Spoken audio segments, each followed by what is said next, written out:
believe it or not.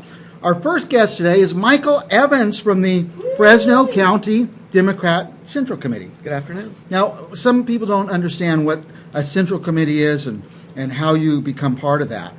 Sure. Well, a Central Committee is actually set up by state law, and each political party in the state has one. The number of members are also designated by state law. Oh, they are? And we run on the actual ballot in partisan races, actually now every 4 years. It used to be every 2 years, but when we changed to the open primary, it went to 4 years. And in the Democratic Party, we also set it up to where we change officers every 2 years. Every 2 years. And it just so happens I was reelected this week. Reelected. I was going to say, do people want to be reelected? It's an awful lot of work to be chairman of the chairman of a party for a county. Yes, it is.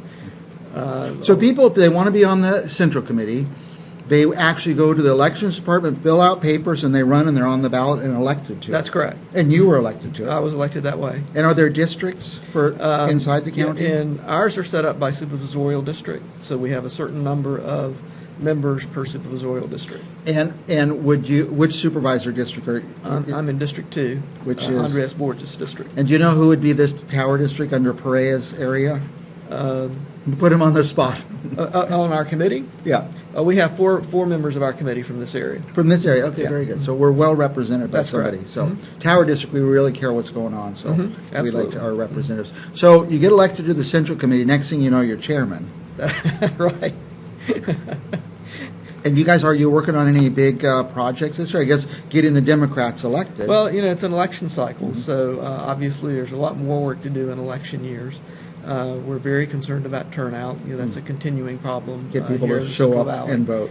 And particularly in Latino communities. I mean, new voters tend to have the worst turnout. I see. And so there's a lot of education to do there, and we're trying to work on that.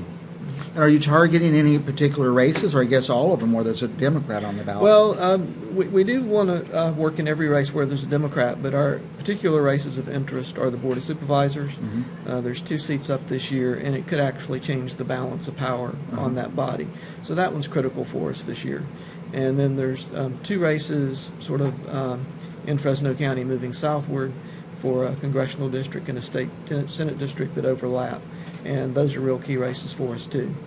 Now, we met in here the other day, somebody running against Devin Nunes, a nice young lady. Susana Aguilera-Morera. She's very impressive. Yes. And very smart, too. And Very bright young woman. Is that one of the races? Is that in play a little bit? That one's difficult because it is a heavily Republican district. Nunes is entrenched and he's well financed.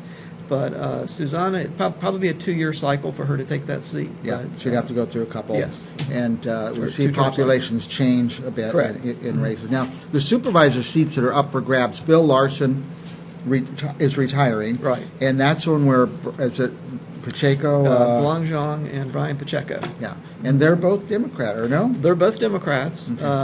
So when that situation arises, we do an endorsement process to determine which is the preferred Democrat. And have you interviewed and endorsed yes, yet? and in this case, we've endorsed Blangzhong. Blangzhong. Okay, he's our councilman here in the tower, so we kind of like him. So, as I always say, if I got to vote for a Democrat, it might as well be Blangzhong. So there you go. Just call me blonde.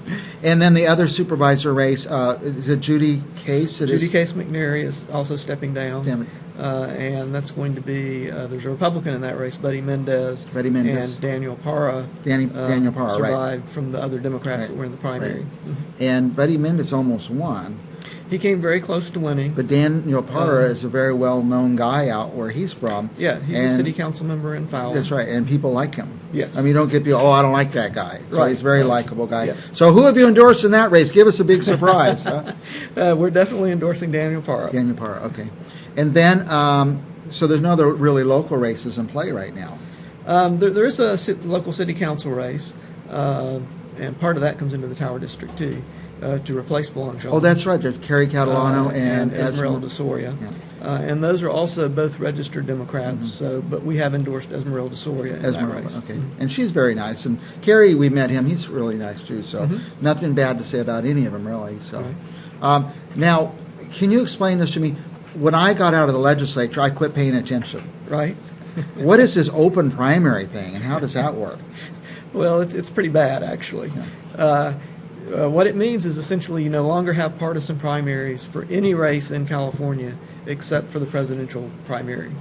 And for state Senate, Congress, and state assembly, the top 2 vote getters, regardless of which party they're in, move on to the November election. Okay. And so it could be 2 Democrats or 2 Republicans. Right, and right. Is that happening a lot where you have 2? It is in some of the coastal areas where you have a lot of where it's core Democrats. You have seen it happen on the Democratic side, and then in some of the rural areas where it's heavily Republican, we have seen it happen there. So if it happened here 2 years ago in an assembly race. An assembly race. So let's say you get a really popular. Now, Congress, do they do it in the congressional races? Yes. Okay, same thing then. So you have Devin Nunes running, or let's say just don't say name, a Republican who's really, really strong, and another Republican wins, and the strong one gets 99% of the vote, and the other guy gets 1%. They're still both on the runoff ballot? That's correct. There's no winner take all. So in that respect, it's different than the open primary at the nonpartisan level. Now let me ask you this. I'll put you on the spot a little. We had the controller's race for the state of California. Yes. Some really strong Democrats ran. Yes. And then one at least one Republican, I don't know if more than one ran, but right. Ashley Swearingen, our mayor, ran. But all the Democrats kind of split up the Democrat votes, and I think maybe Ashley got more votes, the most. Yeah, Mayor Swearingen was the leading vote getter, and that actually shows one of the potential flaws with the open primary system. Right. You had 2 very strong Democrats running. They essentially split the Democratic vote, and then there was a second Republican who ran very strongly. So there was actually the potential that you could have had 2 Republicans moving to November in a statewide race in a state where less than 30% of the population is registered Republican. Now, is that Betty Yee is on the ballot? Now, Betty Yee did end up finishing second, and will be challenging the mayor. Okay, now I tell you, I'm putting you on the spot. Who will win? Well, the odds are that the Democrat will win. Right. There hasn't been a Republican to win a statewide race, I think, since Schwarzenegger. Right. So, and I tell people, and I do political analysis now, and people say, well, who's going to win the governor? I said, well, it's the Democrats. I mean, every single state office is my prediction. You can write it down. I'm not saying that's who I'm voting for, or I favor one over the other. I'm just saying that's the makeup of the state of California at well, this the time. real question is whether they're going to be from the Bay Area or L.A. That's right. Well, L.A. win or the Bay Area win. And they are very diverse in interests, that's for sure. Yes. So do any more represent our interests, L.A. or Well, we really fight to get people to pay attention to the Central Valley, particularly at Democratic functions. And within the Democratic Party, we've had some success with that. With the legislature, it's still a little difficult. Now, what's the makeup of the state legislature? Now, do the Democrats have a airtight majority at this time, or?